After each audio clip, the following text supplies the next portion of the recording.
કેમ છો વિદ્યાર્થી મિત્રો?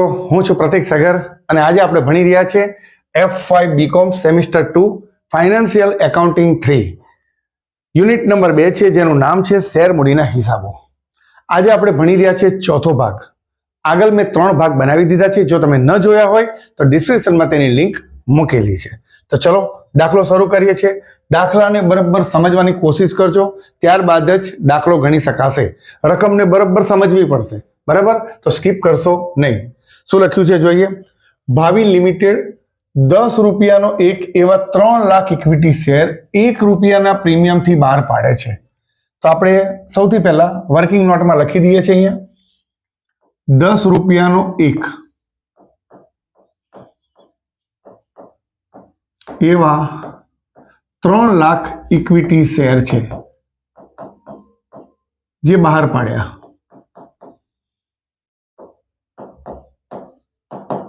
ઓકે, આગળ કીધું છે અરજી, મંજૂરી અને હપ્તા. તો આપણે એ પણ અહીંયા લખી દઈએ છીએ. અરજી,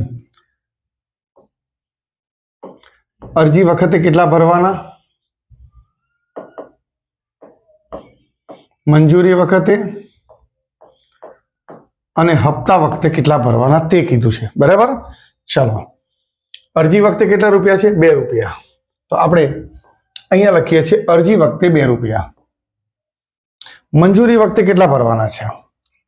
તો મંજૂરી વખતે 4 રૂપિયા છે, પણ પ્રીમિયમ સહિત. અને પ્રીમિયમ કેટલું છે? 1 રૂપિયા. તો અહીંયા 3 વત્તા 1 આવશે, બરાબર? તો ચલો, અહીંયા મંજૂરીમાં 3 રૂપિયા વત્તા 1 રૂપિયો પ્રીમિયમનો. ઓકે, ચલો, આગળ કીધું છે હપ્તા સાથે 5 રૂપિયા. તો આપણે એ પણ લખી દઈએ અહીંયા, હપ્તા સાથે 5 રૂપિયા. ટોટલ આ 10 રૂપિયા થવું જોઈએ. 10 રૂપિયાની કિંમતનો એક શેર છે એટલે. તો 2, 3, 5 ને 5 10 અને વત્તા 1 રૂપિયો પ્રીમિયમ. આ કરશો તો દાખલો જલ્દી ગણાશે, બરાબર? અને એકદમ સાચો ગણાશે. કુલ 4,50,000 શેર માટેની અરજીઓ મળી. તો આપણે એ પણ અહીંયા લખવું પડશે. અહીંયા લખીએ છીએ 4,50,000 ઇક્વિટી શેરની અરજી મળી. એમાં કીધું છે 4 લાખ શેરના અરજદારોને પ્રમાણસર વહેંચણી કરવામાં આવી હતી અને બાકીની અરજીઓ નામંજૂર કરવામાં આવી. 4,000 ને પ્રમાણસર અને બાકીની અરજી નામંજૂર કરવામાં આવી. તો આપણે અહીંયા લખી દેવાનું આ રીતે. પહેલા 4,50,000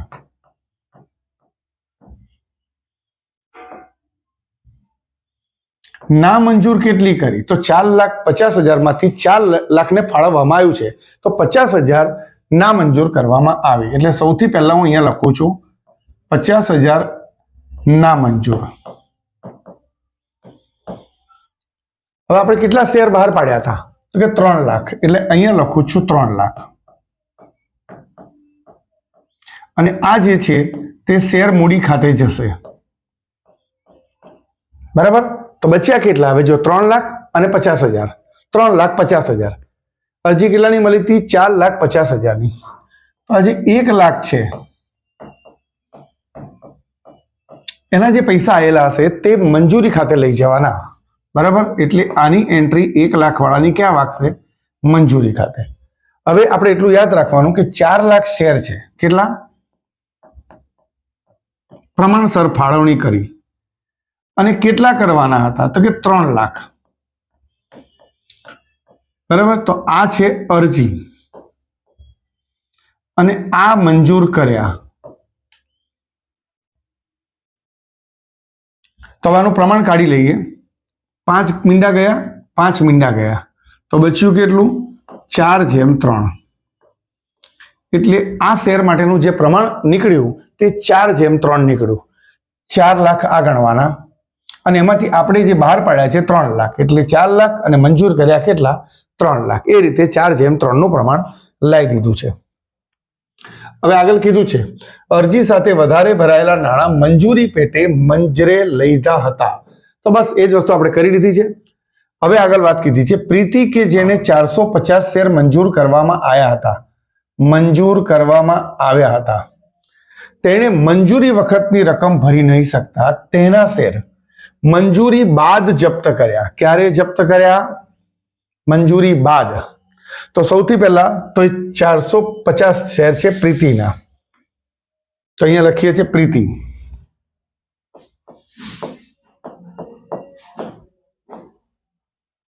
અહીં લખીશું અરજી અને અહીંયા લખીશું મંજૂરી. બરાબર.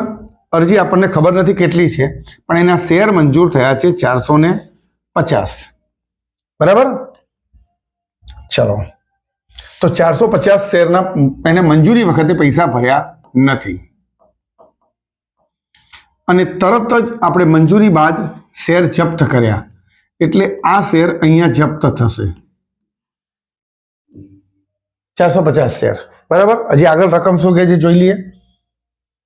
સુરેખા કે જેણે 400 શેરની અરજી કરેલી, જો અહીંયા લખેલું છે અરજી કરેલી, બરાબર છે, તો આપણે એના પ્રમાણથી આપણી ગણતરી કરી દઈએ. તો સુરેખા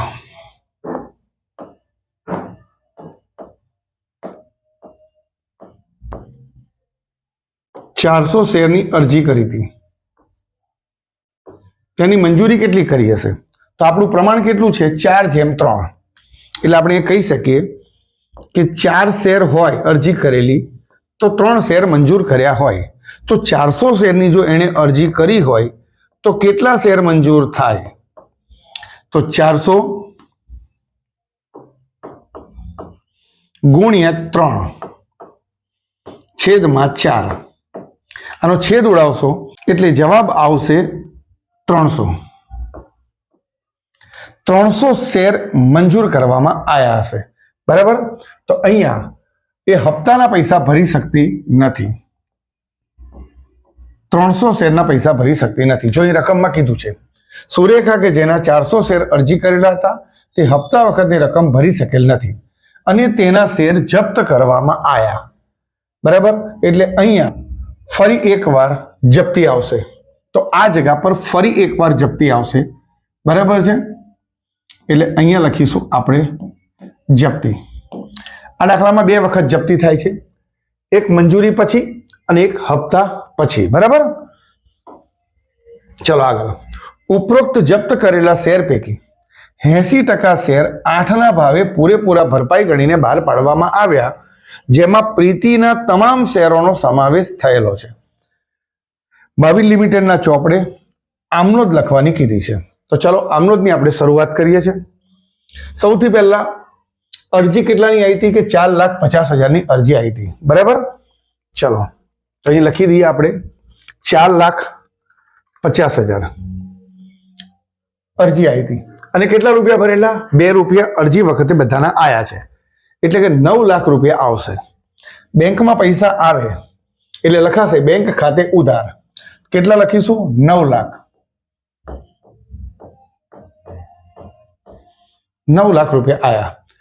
શેના પૈસા આયા? તો કે ઇક્વિટી શેર અરજી ખાતે. તો ફરી લખીશું અહીંયા આપણે 9 લાખ. હવે આ પૈસા આપણે અરજી ખાતે જમા હતા એને અરજી ખાતે શું કરવાના? ઉધાર કરવાના.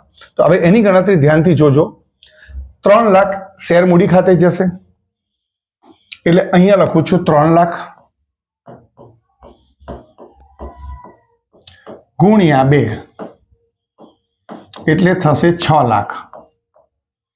આ મૂડી ખાતે પૈસા જશે. બરાબર. તો પહેલા તો લખી દઈએ આપણે અહીંયા 9 લાખ. હવે આ શેર મૂડી ખાતે કેટલા રૂપિયા ગયા? તો કે 6 લાખ ગયા. બરાબર. ચલો આગળની ગણતરી જોઈ લઈએ. આ જે પૈસા છે એ મંજૂરી ખાતે લઈ જવાના છે 1 લાખ શેરના. તો અહીંયા ગણતરી કરું છું 1 લાખ ગુણ્યા 2 રૂપિયા. આ 2 લાખ રૂપિયા એ શેર મંજૂરી ખાતે જશે. તો અહીંયા લખીશું શેર મંજૂરી ખાતે 2 લાખ.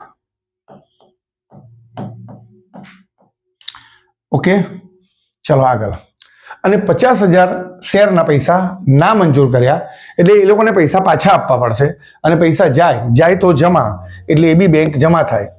તો અહીંયા બેંક ખાતે જમા કેટલા રૂપિયા ગણવાના? તો કે 50,000 ગુણ્યા 2, 1 લાખ રૂપિયા થાય છે. 1 લાખ રૂપિયા આપણે જમા કર્યા. 6 ને 2 8 ને 1 9 થઈ ગઈ, હિસાબ પૂરો થઈ ગયો. બરાબર છે. તો આ એક એન્ટ્રી અરજી વાળી પૂરી થઈ ગઈ. હવે આપણે પૈસા મંજૂરીના મંગાવીએ છીએ. મંજૂરીના પૈસા ટોટલ 4 રૂપિયા મંગાવીશું, પરંતુ જ્યારે પૈસા આવશે ત્યારે 450 શેરના પૈસા ઓછા આવશે. બરાબર. ચાલો આપણે મંજૂરીના પૈસા મંગાવીએ છીએ. ઇક્વિટી શેર મંજૂરી ખાતે ટોટલ કેટલા રૂપિયા મંગાયા? 4 રૂપિયા. અને હવે ગણતરી કેટલા પર કરવાની? 3 લાખ પર કરવાની. 3 લાખ ગુણ્યા 4, 12 લાખ રૂપિયા આપણે મંગાયા છે. એટલે ઇક્વિટી શેર મંજૂરી ખાતે તો લખીશું 12 લાખ.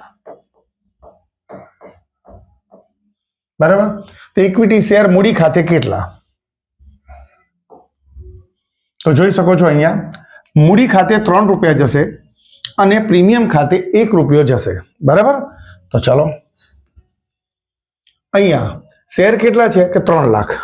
તો 3 લાખ ગુણ્યા 3, 9 લાખ રૂપિયા ઇક્વિટી શેર મૂડી ખાતે. અને પ્રીમિયમ ખાતે કેટલો રૂપિયો હતો? 1 રૂપિયો હતો. એટલે 3 લાખ ગુણ્યા 1 રૂપિયો એટલે કે 3 લાખ રૂપિયા. એટલે અહીંયા લખ્યા 3 લાખ રૂપિયા. 12 લાખ પૂરા થઈ ગયા. હવે બેંકમાં પૈસા આવશે, પરંતુ બેંકમાં પૈસા ઓછા આવશે. બરાબર. તો અહીંયા મેઇન ગણતરી બહુ ધ્યાનથી જોજો કેવી રીતે હું ગણું છું. બરાબર. તમે 450 પૈસા રહી કે ગણશો તો તમારી ગણતરી ખોટી પડશે. બરાબર. તો જોજો અહીંયા ગણતરી હું કેવી રીતે કરાવું છું. હવે આપણી પાસે ટોટલ પૈસા આયા છે કેટલા? તો પહેલા તો આપણે મંજૂરી વખતે મંગાયા કેટલા? તો મંજૂરી વખતે મંગાયા છે 12 લાખ. તો અહીંયા હિસાબ કરું છું. જો 12 લાખ મંગાયા હતા.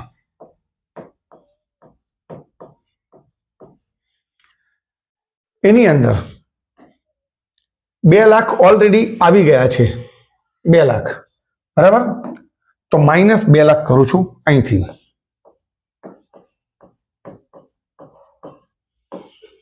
એટલે હવે 10 લાખ રૂપિયા આવવાના બાકી છે. 10 લાખ રૂપિયા આવવાના બાકી છે. તો 10 લાખ કેટલા શેર ઉપર આવવાના બાકી છે? તો કે 3 લાખ શેર ઉપર આવવાના બાકી છે. 3 લાખ શેર ઉપર 3 લાખ શેર એની ઉપર 10 લાખ રૂપિયા આવવાના છે. આ તમે જોઈ શકો છો. બરાબર. અને આપણે આગળ જોઈ લઈએ કેટલા શેરના પૈસા નથી આવતા. તો પ્રીતિના 450 શેરના પૈસા આવતા નથી. તો આપણે એના પૈસા ગણી લઈએ કે કેટલા થાય. અહીંયા પદ મૂકીએ છીએ આપણે 450. એટલે પદ એવી રીતે મૂકવાનું કે 3 લાખ શેર ઉપર 10 લાખ મળવાના છે. તો 450 ઉપર કેટલા થાય? બરાબર. ચાલો તો 450 ગુણ્યા 10 લાખ અને છેદમાં 3 લાખ. ભાગાકાર કરી લઈએ આપણે. 450 ગુણ્યા 10 લાખ ભાગ્યા 3 લાખ. તો જવાબ આવે છે 1500. એનો મતલબ કે આપણને 1500 રૂપિયા મળશે નહીં. તો આપણે જે આ પૈસા મળવાના હતા એમાંથી 1500 રૂપિયા નહીં મળે. તો અહીંયા લખીએ છીએ 10 લાખ આવવાના હતા, એમાંથી 1500 રૂપિયા નહીં આવે 450 શેરના.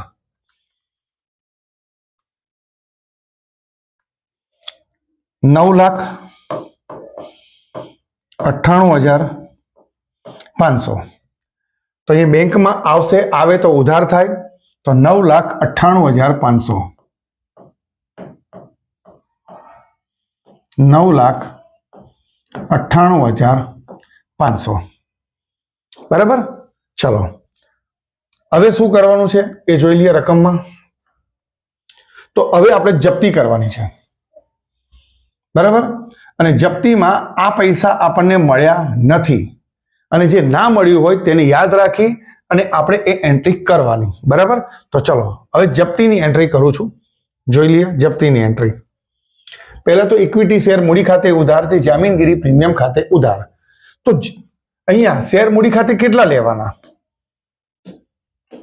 તો જો અત્યાર સુધી આપણે મંગાયા છે કેટલા રૂપિયા? 5 રૂપિયા. બરાબર? તો 5 રૂપિયા જ ખાલી આપણે મૂડી પેટે કરવા પડે. અને કેટલા શેર ઉપર? તો કે 450 શેર ઉપર. બરાબર? તો ચલો જપ્તીની રકમની એન્ટ્રી જોઈ લઈએ છે. ઇક્વિટી શેર મૂડી ખાતે તો પહેલા તો 450 અને મંગાયા છે કેટલા? 5 રૂપિયા અત્યાર સુધી. તો 450 ગુણ્યા 5 2250. 2250. તો અહીંયા લખીએ છીએ ઇક્વિટી શેર મૂડી ખાતે 2250. એ જ રીતે 450 શેર ઉપર 1 રૂપિયો પ્રીમિયમ છે એટલે એ થયા 450. એટલે જામીનગીરી પ્રીમિયમ ખાતે લખવાના 450. મંજૂરી ખાતે કેટલા લખવાના? તો ઇક્વિટી શેર મૂડી ખાતે તો કેટલા પૈસા નથી આવ્યા? તો જોઈ શકો છો કે 1500 રૂપિયા આવ્યા નથી. એટલે આપણે અહીંયા ઇક્વિટી શેર મંજૂરી ખાતામાં એન્ટ્રી મારીશું 1500 રૂપિયા. હવે આમાંથી આ બાદ કરવાના 2250 વત્તા 450 માઇનસ 1500 1200 રૂપિયા આવ્યા. તે શેર જપ્તી ખાતે જમા થશે 1200 રૂપિયા. અહીં આપણા શેર શું થઈ ગયા? જપ્ત થઈ ગયા. હવે આપણે બીજો હપ્તો મંગાવીએ છીએ. જે હપ્તો મંગાવવાનો છે તે તો ઇક્વિટી શેર હપ્તા ખાતે. તો હપ્તો કેટલો મંગાવવાનો છે? તો હપ્તો 5 રૂપિયા મંગાવવાનો છે અને એમાં પણ પૈસા 300 શેરના ઓછા આવવાના છે. બરાબર? તો અહીંયા 5 રૂપિયા પ્રમાણે ગણતરી કરવી પડશે. પરંતુ અહીંયા ગણતરીમાં થોડુંક ધ્યાન આપવું પડશે. બરાબર? અત્યાર સુધી આપણી પાસે 3 લાખ ઇક્વિટી શેર હતા અને એની અંદરથી હમણાં જ આપણે 450 ઇક્વિટી શેર શું કર્યા? જપ્ત કર્યા. બરાબર? એટલે એટલા શેર શું થશે? ઓછા થશે. તો 3 લાખ માઇનસ 450 એટલે 2,99,550 શેર હવે આપણી પાસે ફિઝિકલી છે. બરાબર? બહાર આપણે પાડેલા છે. તો બધી ગણતરી હવે કોની પર કરવાની? 2,99,550 શેર ઉપર. તો જો અહીંયા લખેલું છે 2,99,550 શેર ઉપર 5 રૂપિયા મંગાયા તો ગુણ્યા 5 એટલે અહીંયા થશે શેર હપ્તા ખાતે 14,97,750. અહીં લખી દઈએ 14,97,750. હવે આપણને ખબર છે કે 300 શેરના પૈસા ઓછા આવશે. બરાબર? અહીં લખું છું 300 શેર ગુણ્યા 5 રૂપિયા ઓછા આવશે એટલે 1500 રૂપિયા ઓછા આવશે. બરાબર? તો આમાંથી હું માઇનસ 1500 રૂપિયા કરીશ. 14,97,750 એમાંથી 1500 રૂપિયા ઓછા આવશે એટલે કાપી કાઢીએ એટલે 14,96,250 રૂપિયા આવશે. અને આવે તો બેંક ખાતે ઉધાર કહેવાય. એટલે અહીંયા 14,96,250. અહીંયા પણ લખીશું 14,96,250. હવે આગળ જોઈ લો શું કીધું છે. હજી જો ફરી રકમ જોવી જ નથી પડતી. આ જે ગણતરી કરી છે એની ઉપર જ આખો દાખલો ચાલે છે. બરાબર? તો જોઈ લેજો. હવે 300 શેરના પૈસા નથી આવ્યા. હવે આપ શું કરવાનું કીધું છે મેં? જપ્તી. તો હવે જપ્ત થશે શેર ફરીથી. તો આ એન્ટ્રી પતી ગઈ. હવે આપણે ફરી શેર શું કરવાના? જપ્ત કરવાના છે. તો ફરી એન્ટ્રી છે શેર મૂડીની. જો અહીંયા જામીનગીરી પ્રીમિયમ નથી. કેમ? કારણ કે અહીંયા મંજૂરીની વાત છે નહીં. તો ચલો કેટલા રૂપિયા જપ્ત કરવાના? અહીંયા તમે જુઓ તો મેં અહીંયા 5 રૂપિયા જપ્ત બતાવ્યા હતા. કારણ કે અહીંયા 2, 3, 5 જ મંગાયા હતા. પણ હવે પૂરેપૂરા શેર જપ્ત થાય છે એટલે 2 ને 3, 5 ને 5 10 રૂપિયા. બરાબર? તો 10 રૂપિયા પ્રમાણે શેર મૂડી ખાતે જપ્ત કરવામાં આવશે. બરાબર? તો ચલો 10 રૂપિયા પ્રમાણે 300 શેર ગુણ્યા 10 3000. તો અહીંયા લખું છું 3000. એટલા રૂપિયા મૂડી શું થશે? ઓછી થશે શેર મૂડી. બરાબર? હપ્તા ખાતે તો અહીંયા આપણે જોઈ શકીએ છીએ 1500 રૂપિયા આપણા ઓછા આવ્યા હતા એટલે એ આપણે લખીશું ઇક્વિટી શેર હપ્તા ખાતે. અને આ બેનું ટોટલમાંથી બાદબાકી કરીએ 3000 માંથી 1500 એટલે બચ્યા 1500. આ થઈ આપણી જપ્તી. બરાબર. ચલો ત્યારબાદ આપણને હવે રકમમાં શું કીધું છે એ જોઈએ. તો રકમમાં આપણને કીધું છે કે ઉપરોક્ત જપ્ત કરેલા શેર પૈકી 80% શેર 8 રૂપિયાના ભાવે પૂરેપૂરા ભરપાઈ ગણીને બહાર પાડવામાં આવ્યા. બરાબર. તો 80% શેર હવે આપણે કાઢવાના છે. તો ટોટલ આપણે શેર જપ્ત કેટલા કર્યા? તો જુઓ, સુરેખાના 300 હતા અને આ બેનું જે ટોટલ થાય એ 750 શેર આપણે જપ્ત કર્યા અને આ 750 ના 80% એટલે 750 ગુણ્યા 80% એટલે કે 600 શેર આપણે બહાર પાડ્યા. બરાબર. 600 શેર 8 રૂપિયાના ભાવે ફરી બહાર પાડ્યા. ઓકે, 600 શેર બહાર પાડ્યા છે. હજી આગળ કંઈક કીધું છે જો રકમમાં.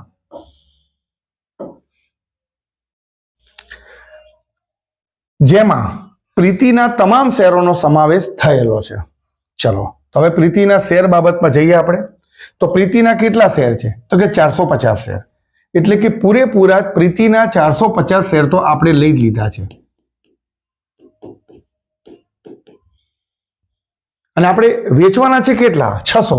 તો હવે ખૂટ્યા કેટલા? 150 ખૂટ્યા 150 ખૂટ્યા તો આપણા 600 શેર પૂરા થાય. તો આ 150 શેર કોના હોય? તો કે સુરેખાના. તો અહીંયા લખું છું સુરેખા. હવે સુરેખાના ખરેખર આપણે શેર કેટલા જપ્ત કર્યા હતા? 300 અને એમાંથી આપણે વેચવાના છે કેટલા? 150. તો આ પૂરેપૂરી જપ્તી આપણે લઈ શકીશું નહીં. એટલે અહીંયા આ 1500 રૂપિયાની જે જપ્તી છે એ પૂરેપૂરી જપ્તી લઈ શકાશે નહીં. બરાબર. તો ચલો હવે એની ગણતરીમાં આપણે જઈએ છીએ. બરાબર. તો અહીંયા બેંક ખાતે ઉધાર હવે આપણે વેચીએ છીએ 600 શેર. કેટલા શેર વેચીએ છીએ? 600 અને 8 રૂપિયાના ભાવે એટલે 4800 રૂપિયા બેંકમાં આવશે. એટલે અહીંયા લખું છું 4800. બરાબર. ઇક્વિટી શેર મૂડી ખાતે પૂરેપૂરા ભરપાઈ થયેલા શેર કીધા છે એટલે કે 600 ગુણ્યા 10 રૂપિયા એટલે કે 6000 રૂપિયા. એટલે અહીંયા લખું છું 6000 રૂપિયા પાછી ઇક્વિટી શેર મૂડી આપણે થઈ ગઈ. અને આની બાદબાકી કરીએ તો અહીંયા 1200 રૂપિયા આવશે જપ્તીમાં. શેર જપ્તી ખાતે ઉધાર તે શેર મૂડી અનામત ખાતે. એની ગણતરી તમે ધ્યાનથી જોઈ લેજો કેવી રીતે થાય છે. તો સૌથી પહેલા આગળ શેર જપ્તી થયેલી છે 1200 રૂપિયા. બરાબર. તો અહીંયા લખું છું 1200 જપ્તીના. ત્યારબાદ ફરી શેર જપ્તી છે જમા બાજુની 1500 પણ એ 300 ઇક્વિટી શેરની છે. તો અહીંયા લખવાનું છે 300 ઇક્વિટી શેર ઉપર 1500 શેર જપ્તી માટે 150 શેર ઉપર કેટલી? 150 ગુણ્યા 1500 છેદમાં 300. 150 1500 અને ભાગ્યા 300. 750 રૂપિયા જપ્તી આવી. આ જપ્તી આપણે પ્લસ કરીએ છીએ. આ થઈ ગઈ જમા જપ્તી. ટોટલ કેટલી જપ્તી થઈ? 12 ને 7 1950. કુલ જમા જપ્તી. હવે એમાંથી આ જપ્તી છે ઉધાર છે 1200 રૂપિયા એ આપણે બાદ કરવાની.